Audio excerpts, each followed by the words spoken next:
Strategy management accounting 7 নম্বর অধ্যায়ের 5 নম্বর format problem 7 দেখেন। এটা 15 নম্বর কোয়েশ্চেন, হয়তো 10 মার্কের অঙ্ক আসছিল 18 সালে। অঙ্কটা খুবই ইম্পর্টেন্ট এই বছরের জন্য। Hard disk company is decentralize wholesaler with the 5 autonomous division. Operating result for the company office product division for the recent year are given below. যেমন বর্তমানে সেল আছে 10 লাখ, ভেরিয়েবল 6 লাখ, আর বাদ দিলে কন্ট্রিবিউশন হলো 4 লাখ, ফিক্সড কস্ট 3 লাখ 20 বাদ দিলে প্রফিট থাকে only 80,000 টাকা। ডিভিশনাল অপারেটিং অ্যাসেট 4 লাখ টাকা। The company had an overall return on investment 15%. Total যে কোনো বিনিয়োগের উপরে কোম্পানি আশা করে যে ওভারঅল ইনকাম হবে 15%, নর্মালি আর কি।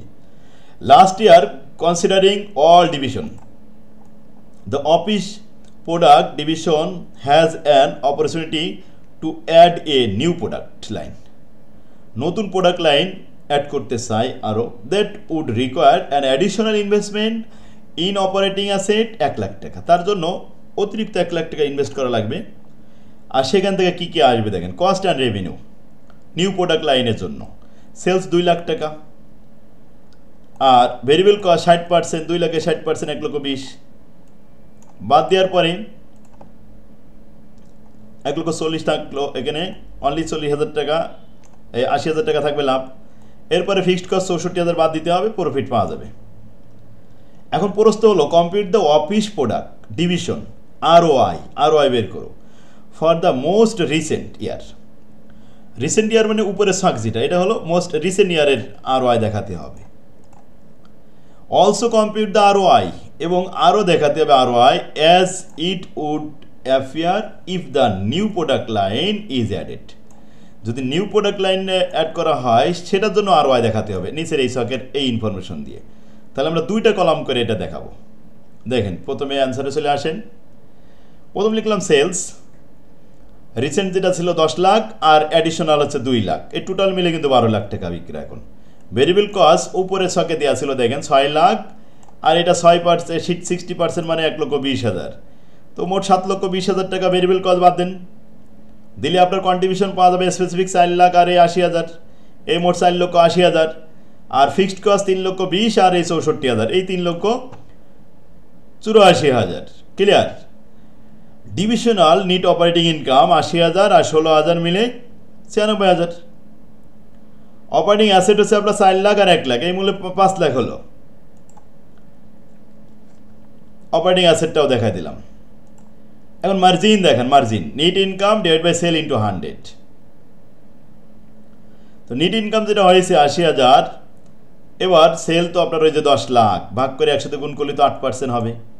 নিট ইনকাম দ্বিতীয়টা দেখেন 16,000কে 2 লাখ দিয়ে ভাগ করে 100 গুণ করলে এটাও 8% হবে মার্জিন। তাহলে মার্জিন হলো আমাদের নিট ইনকাম 96,000 ভাগ 12 লক্ষ ইন্টু 100, এটাও 8%। টার্ন ওভার দেখাচ্ছি, sale divide by operating asset.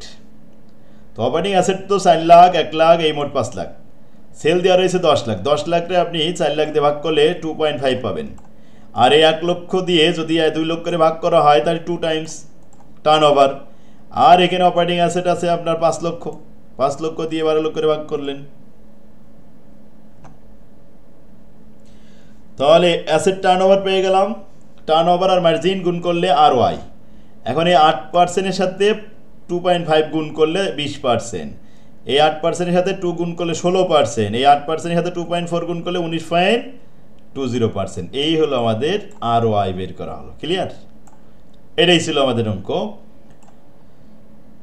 আরেকটা লাইন আছে, নিউ প্রোডাক্ট লাইনের আমি আলাদা করে দেখাইছিলাম ওই সেলটা, এটা অবশ্যই আলাদা করে দেখানো লাগবে না, আরও হয়তো উপরে দেখাই দিছি যে সেল থেকে ভেরিয়েবল কস্ট বাদ দিলে কন্ট্রিবিউশন পাওয়া যায়, ফিক্সড কস্ট বাদ দিলে নেট ইনকাম পাওয়া যায়। তাহলে ROI দেখালাম আমরা। Recent year also compute the ROI it would appear if the new product line added. New product লাইনেরটাও আমরা একসাথে দেখা দিচ্ছি, বাস ওকে। এখন 2 নম্বর বলছে হয় কেন do you suppose headquarter is annexes for the office product division to add the new product line. New product line কেন অ্যাড করতে চাই? তাহলে হেড অফিস কেন নতুন করে নিউ প্রোডাক্ট লাইন অ্যাড করতে চাচ্ছে? এর সুবিধা হচ্ছে দেখেন এখানে আরওআই আমাদের কত পার্সেন্ট আসছে? 16%, কিন্তু ওভারঅল হওয়ার কথা কত? 15%। 15%-এর থেকে তো 16% একটু বড়। যদি বড় হয় তাহলে আমরা নিউ প্রোডাক্ট লাইনটা অ্যাড করতে পারি। কমেন্টে লিখে দিলাম, the new product line promise an ROI is ROI of 16%, where the company's overall ROI last year was ছিল only 15%। দেখেন ওভারঅল ছিল কিন্তু 15%, অথচ আমাদের এখানে ইনকাম আছে 16%। তো আয় যদি বড় হয় তাহলে আমরা সেটা অ্যাকসেপ্ট করব। দাস দ্য অ্যাডিং, এই কারণেই অ্যাড করছে the new line would increase the company's overall ROI। এটাই আমাদের অঙ্ক শেষ। তাহলে কি বুঝতে পারছেন? অঙ্ক পারবে তাই না? 18 সালের অঙ্কটা ইম্পর্টেন্ট আছে। আমার তৌফিক।